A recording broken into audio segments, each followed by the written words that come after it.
Salam Indonesia. Anda menyaksikan berita terkini bersama saya Pradana Adiputra.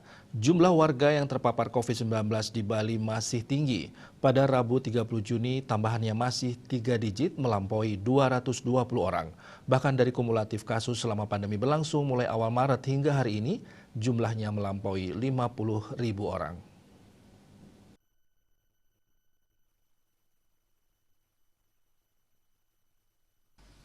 Dari tren kasus hampir sepekan ini, tambahan harian COVID-19 di Bali ada di atas 200 orang.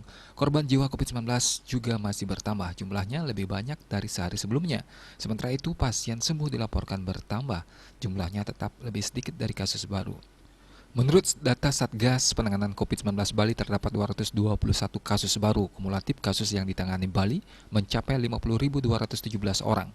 Korban jiwa bertambah 2 orang. Kumulatif korban jiwa COVID-19 tetap 1.562 orang, 3,11%.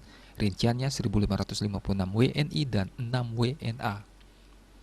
Pasien sembuh bertambah mencapai 113 orang, sehingga total pasien sembuh saat ini 46.950 orang, 93,49%. Jumlah kasus aktif yang masih dirawat maupun menjalani karantina berjumlah 1.705 orang, 3,4%. Mereka dirawat di 17 rumah sakit dan di karantina di Bapelkesmas, UPT Nyidah, Wisma Bima, dan BPK Pring.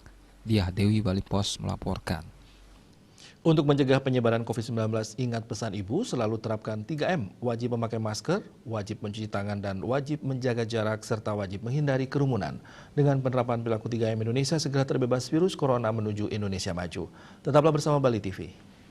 Salam Indonesia.